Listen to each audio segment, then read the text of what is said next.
Good day, and welcome to our Integrated Pest Management, IPM, in Healthcare Facility Projects Green Team presentation. Next slide. I'm Ruth Berlin. I'm the founder and the executive director of the Maryland Pesticide Education Network that facilitates this project. And with me today is our core project team. Sean Lynch, our project director, has an extensive background in environmental sustainability. Joe Griffin, our consultant, who has 30 years of facility management experience, most recently at Shepherd Pratt. And Rachel Keys, our project's outreach and social media coordinator, currently pursuing her MSW from the University of Maryland. Sean. Thank you, Ruth. Hello, I'm Sean Lynch, the project's director. I want to give you a brief overview of what we'll cover today. We'll discuss why our prioritized IPM program is so important to protect patients, staff, and the general public. Tell you about why it's also important to have buy-in and understanding at all levels and in various departments in your facility, and give you examples of how different groups in your organization all contribute to a successful program. We'll show you the best ways to implement and maintain an IPM program, and also give you an overview of our free services. So let's get started. The project was launched in 2006 in collaboration with Beyond Pesticides in Maryland Hospitals for a Healthy Environment, MDH2E, at University of Maryland, focused on sustainability. With representatives from hospitals around the state, our mission is simple: to assist facilities in effectively protecting the people your facility serves from both pests and unnecessary exposures to toxic pesticides. It's important to note that we have found some pesticides in use at Maryland facilities are linked to the very illnesses and issues patients are being treated for. We assist facilities in implementing a prioritized IPM program based on the Maryland IPM in school laws language that requires a prioritized approach. The first order of business in prioritized IPM are site or pest inspections, pest population monitoring, evaluating the need for pest management, and the use of one or more non-chemical pest management methods, including sanitation, structural repair, non-chemical methods, and then last, only when non-toxic options are shown to be unreasonable or have been exhausted, then consider least toxic pesticides in order to minimize the use of pesticides and in order to minimize the risk to human health and the environment. Since the project's launch in 2006, we have awarded a number of Maryland facilities for achieving a high level of prioritized IPM, and several for attaining a pesticide-free campus. So what is Integrated Pest Management, or IPM, and how is it implemented? In an effective prioritized IPM program, the focus is on prevention first and suppression if necessary. As mentioned, inspections and monitoring are the first line of defense, and it's important to ensure your contractor is assessing the source of pest pressures they find and discussing it with the facility EVS director with recommendations for needed housekeeping and maintenance actions to mitigate the sources. The education of staff is also important.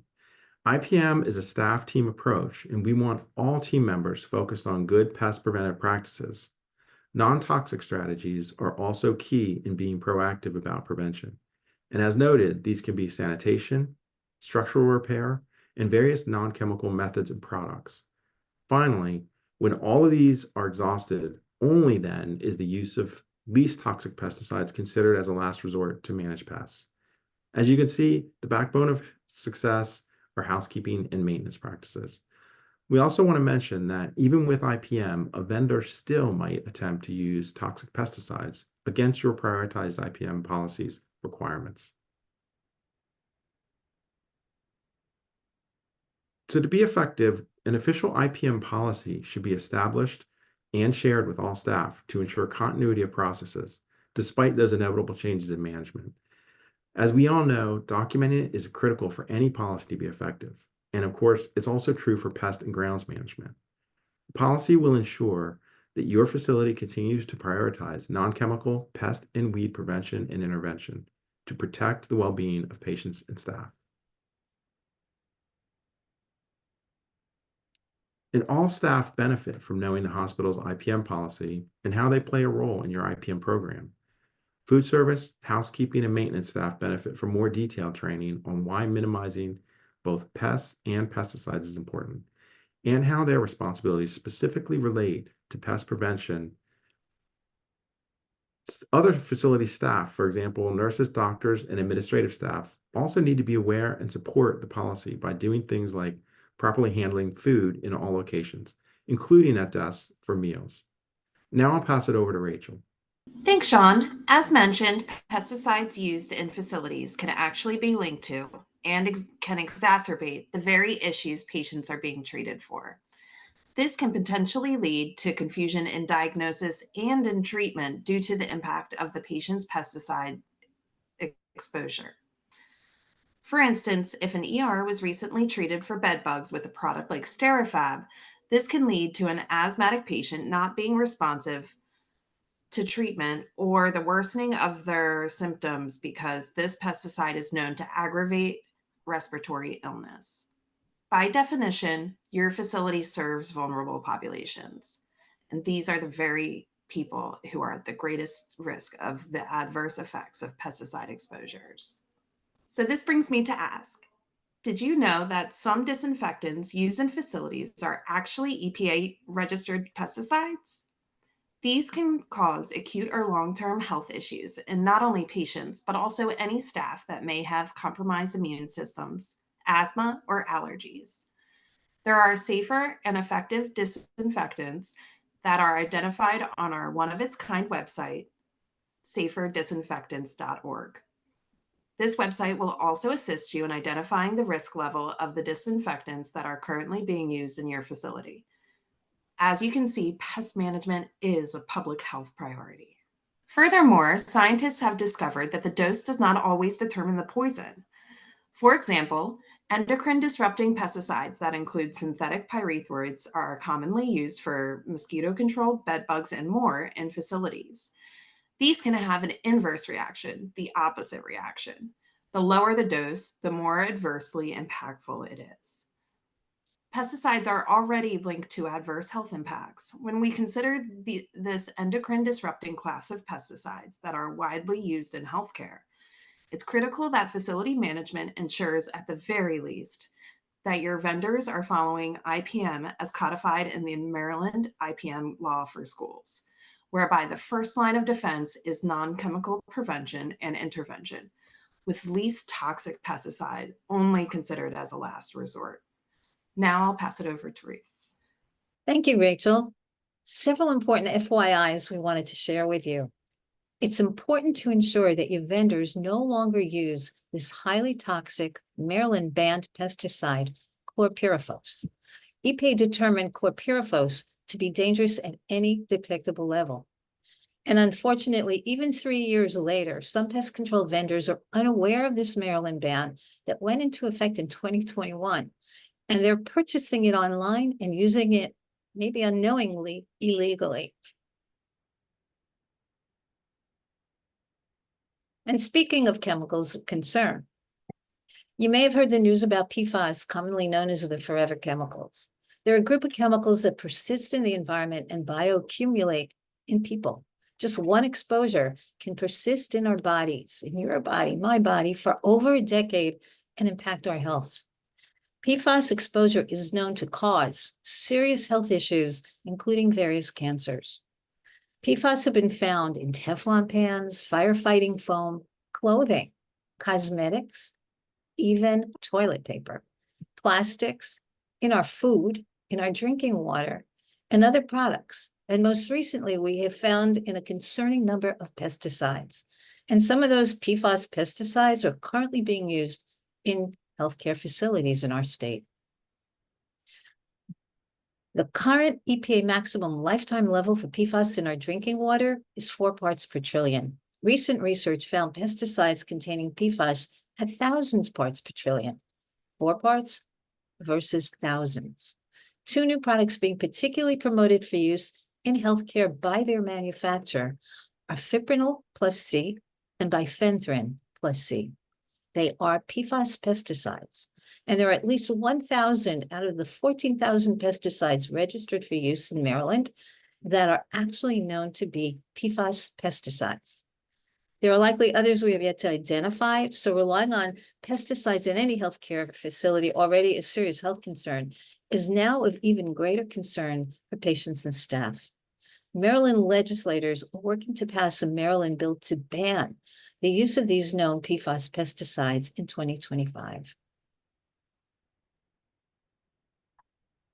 Now, one of the important things to remember about pesticides and other toxic chemicals like PFAS is that they go through a breakdown process, weakening over time. This is described by what's called their half-life. A product's half-life can range from a couple of hours to even years. So, for example, if a product's half-life is, say, 24 hours and is used in a patient's room, after 24 hours, the weakened pesticide is still effective at 50% potency. And yet after another 24 hours, a quarter of that pesticide still remains, and so on, resulting in it actually still being present after days through its breakdown process. This means that with repeated use over time, a treated area may never be totally free of that pesticide residue, while the PFAS element in that pesticide remains persistent beyond this half-life cycle. It's also important to note that some pesticides, as they degrade, become actually a new chemical that can be even more toxic than the mother chemical, than the original active ingredient.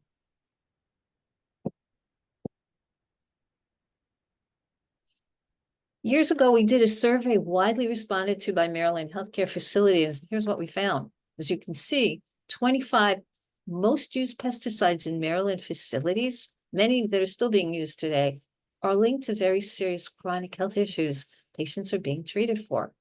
So just take a moment to look at this list.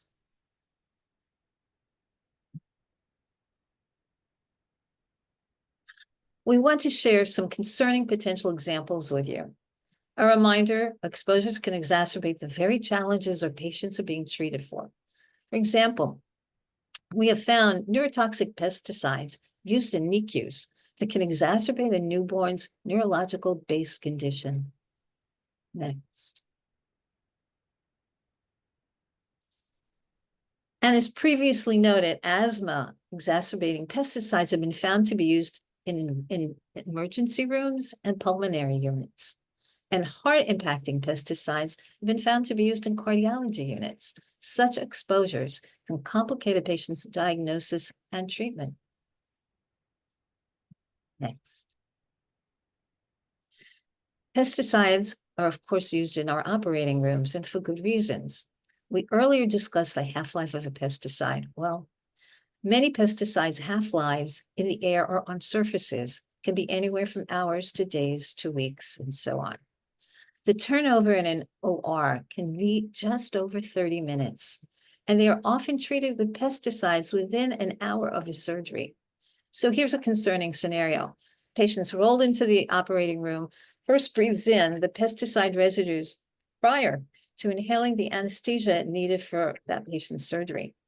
We have no idea what the synergistic impacts are of such combinations. Research underscores that pesticide exposure can also impact the mental health of our patients and staff. Many pesticides can impact our nervous systems and brains, therefore also impacting a patient's mental state and potentially complicating diagnosis and treatment once again.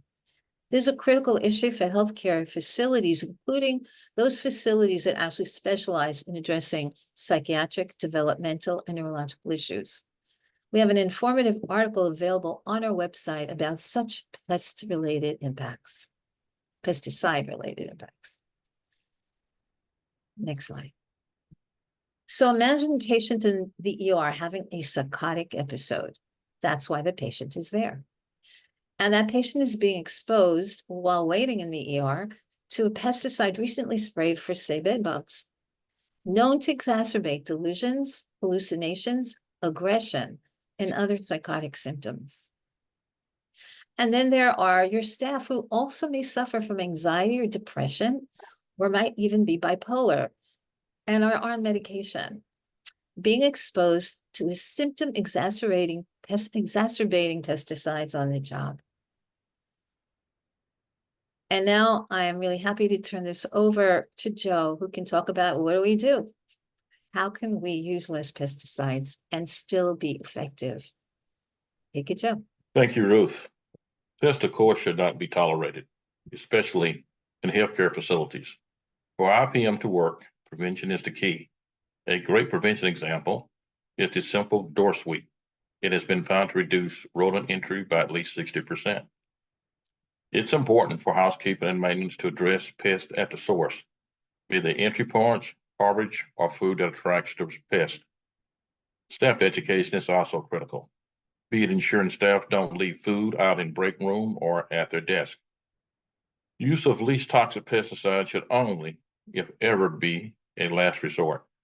And I want to emphasize pesticides are not to be used as a prevention measure, except for outdoor contained baits for rodents.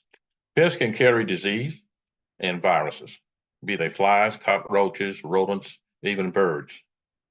For example, a prioritized IPM program must effectively manage pests while they're also ensuring we first do no harm to our patients and staff by unnecessary use of harmful pesticides.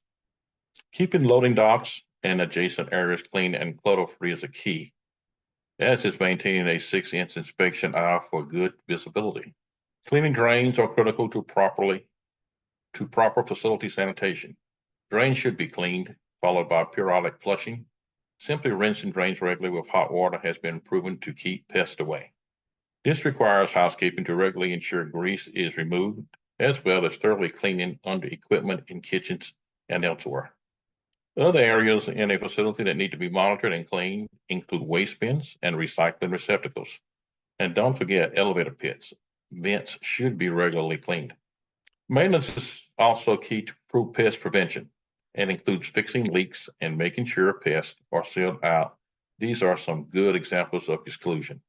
Just a reminder that door sweeps are a terrific strategy for exclusion.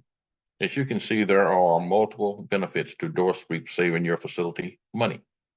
Outdoors, to reduce and remove mulch and trim all vegetation at least 6 inches away from the building. This will help keep insects and rodents where they belong. Now, keeping work areas neat and clean is not just for our kids. Clutter around the facility can create harborage and garbage, or food left out can often lead to pests. Now let's talk about storage areas. Cardboard boxes make great hotel rooms for pests. So best to remove products from the boxes and put them directly on shelves that are not flush against walls. In fact, a best practice is to keep them at least 6 inches from walls. And in housekeeping closets, hanging mops up and maintaining a clean and dirty floors are also important housekeeping practices. To be effective with these practices and ensure they continue to be maintained, it's best to implement an environmental rounding process in your facility checklist. Make sure that these sanitation and maintenance items are included. Train those that make the environmental rounds to follow up with the appropriate departments to address any issues. And of course, always report any pest activity observed. Now I'd like to pass it over to Sean. Thank you, Joe. It's important to provide guidance to facility pest and land care management vendors by providing them with a facility's list of acceptable least toxic pesticides, only to be used as a last resort. We have detailed documents on our website. One document is our least toxic products document. It can assist your facility to create your list of approved least toxic pesticides to provide to vendors. The second is a chart that identifies the most toxic pesticides to avoid using and the health impacts that are linked with them.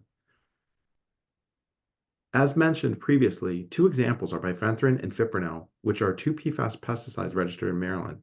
Contact us and we may be able to help identify if any pesticides in use at your facility contain PFAS. In addition, we have a companion website that will help your infection control and EVS teams, saferdisinfectants.org, which provides an ongoing review of EPA's approved disinfectants on List N, identifying which products on the list are safer versus increased risk. It's a great tool to ensure you're using the safest and most effective disinfectants that get the job done. So what does our IPM and healthcare facilities project provide? Well, at no cost, we provide the following. We'll offer a pro bono consultation for implementation of IPM and pesticide-free land care, and this includes model policies, pest management RFPs to ensure IPM is a priority, and model contracts. And we'll also review vendor proposals for you. Additionally, we provide staff training materials, on-demand webinars, educational materials for patients, as well as a bi-monthly newsletter. We also provide informative posts on LinkedIn, so please follow the IPM and Healthcare Facilities Project there. Additionally, we will provide a confidential review of your facility's IPM program, including reviewing your pest management vendor's service tickets and following up with a report where we'll provide recommendations for your facility. We offer all of these options free to assist you. So on behalf of the entire IPM and Healthcare Facilities team, we thank you for your time and we look forward to working with you.